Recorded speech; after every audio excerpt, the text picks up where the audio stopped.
Lockdown के ख़त्म होने के बाद ये बिहार के इजलास में आज ये पहला जलसा है। मैं अपने जलसे की बात कर रहा हूँ जिसमें मैंने शिरकत की है। इससे पहले भी मैंने आपकी इस बस्ती में प्रोग्राम की तारीख़ मुतय्यन की थी,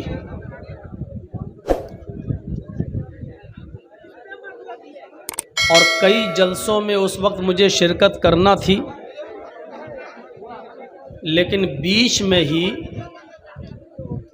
घर से मेरे फ़ोन आया और मेरे वालिद मोहतरम की तबीयत काफ़ी ख़राब हो गई थी, तो उनको लेके मुझे लखनऊ या दिल्ली के हॉस्पिटल में जाना था। तो बीच में 3-4 प्रोग्राम को मैं छोड़कर चला गया था, उसमें आपका प्रोग्राम भी शामिल था। जलसा कमेटी की इसमें कोई गलती नहीं थी, उन्होंने प्रोग्राम लिया था, प्रोग्राम मैंने दिया था, लेकिन मैं अपनी मजबूरी की वजह से और अपने वालिद साहब को दिखाने के लिए बीच के कई प्रोग्राम छोड़कर मैं चला गया था। और जाहिर बात है कि प्रोग्राम तो होते रहते हैं, लेकिन दुनिया में अजीम नियामत माँ बाप की नियामत होती है, और जिनके पास उनके माँ बाप मौजूद हैं उनको उनकी कदर करनी चाहिए। अरे क्या कर रहे हो तुम लोग जी?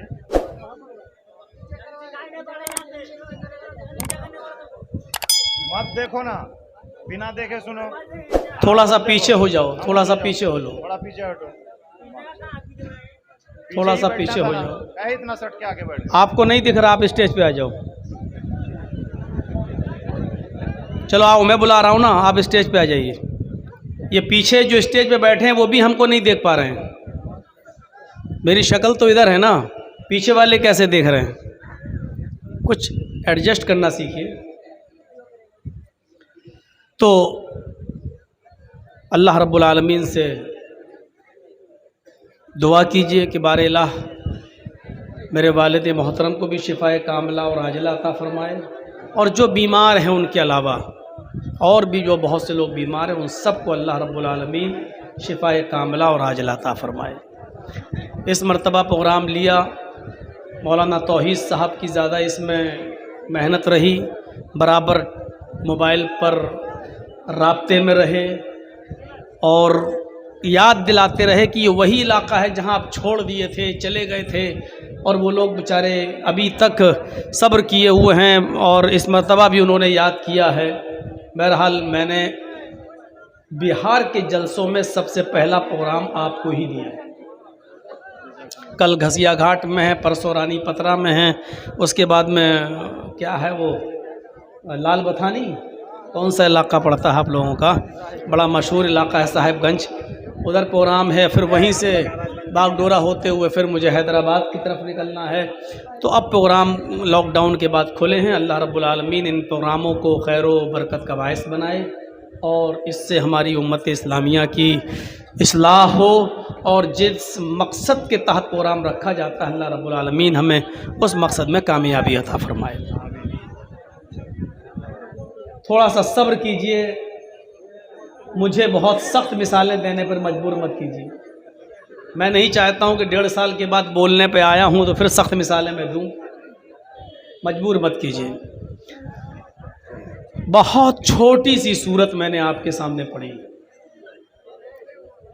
बहुत छोटी सी सूरत है, सूरतुल असर। मैं फिर से उसको पढ़ता हूं, आप लोगों में से अक्सर लोगों को याद भी होगी। वल असर इन्नल इंसान लफ़ी खुस्र इल्लल्लज़ीना आमनु व अमिलुस सालिहाति व तवासौ बिल हक़्क़ि व तवासौ बिस सब्र।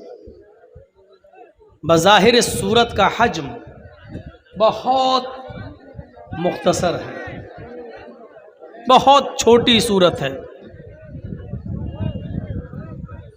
लेकिन बुनियादी तौर पर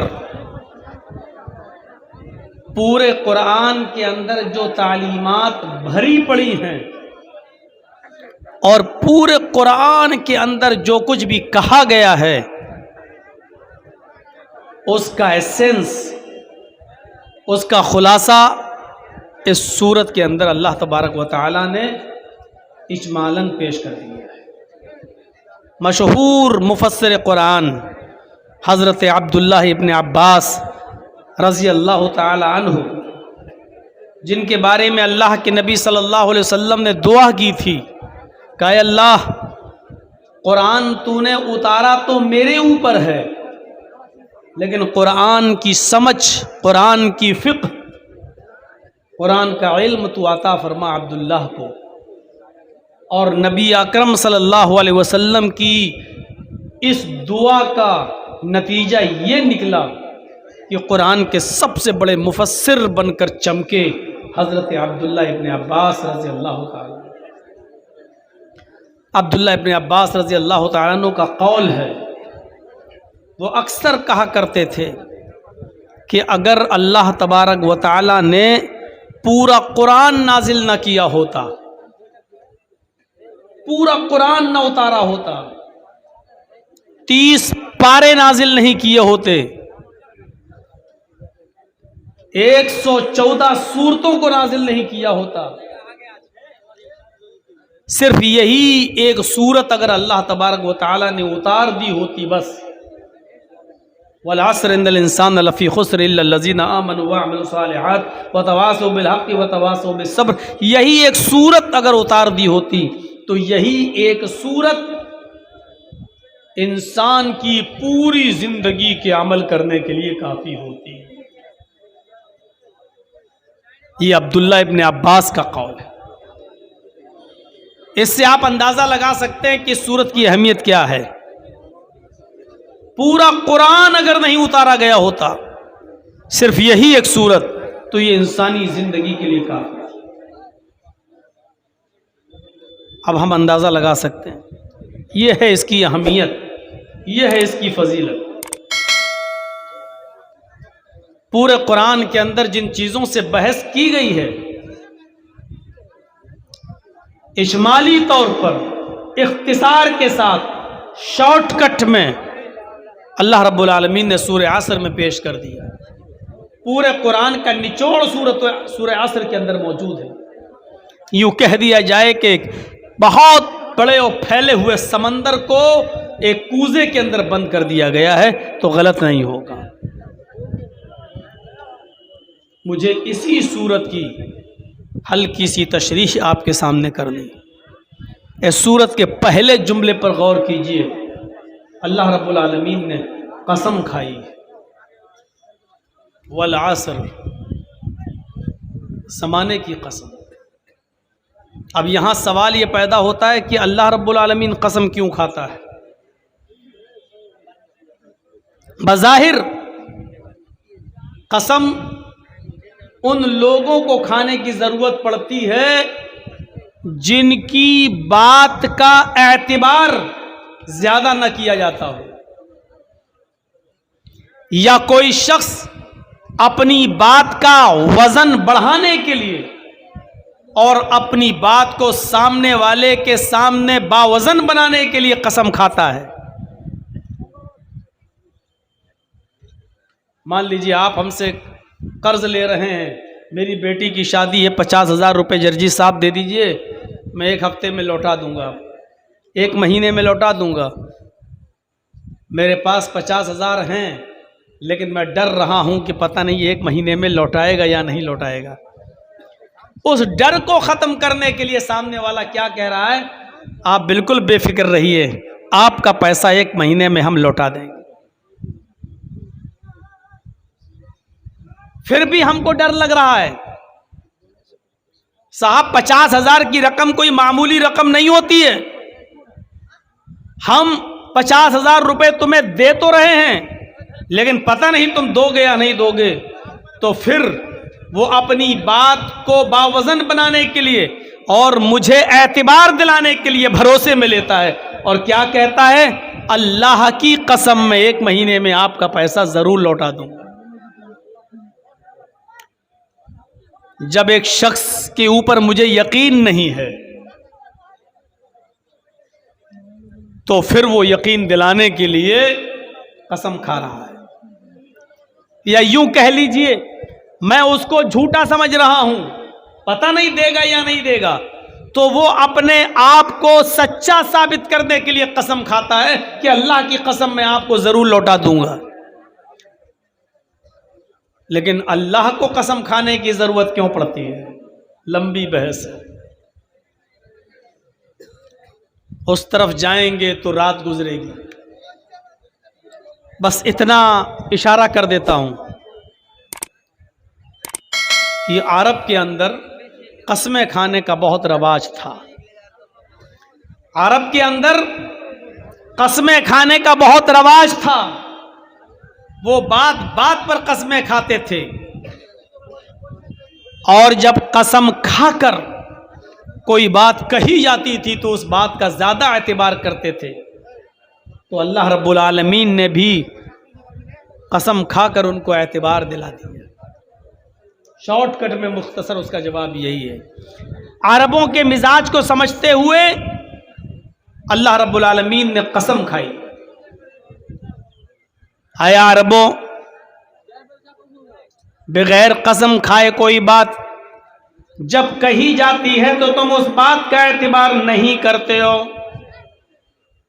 कसम खाने के बाद जब कोई बात कही जाती है तो तुम उस बात का एतबार ज्यादा करते हो, उस बात का यकीन ज्यादा करते हो। अगर कसम खाकर जो बात कही जाए वो ज्यादा मोतबर होती है, भरोसे के लायक होती है, तो मैं भी कसम खाकर तो मैं एतबार दिलाता हूं, यकीन दिलाता हूं। जमाने की कसम, इन्नल इंसान लफी खुस्र, रुए जमीन के ऊपर जितनी भी इंसानियत को तुम देख रहे हो, ये सारी की सारी इंसानियत सर तापा, सर से लेकर पैरों तक नुकसान में डूबी हुई है। सब नुकसान के अंदर। कसम खाकर एतबार दिलाई। अल्लाह ने कसम खाई। अल्लाह कसम क्यों खाता है उसका मुख्तसर जवाब दे दिया।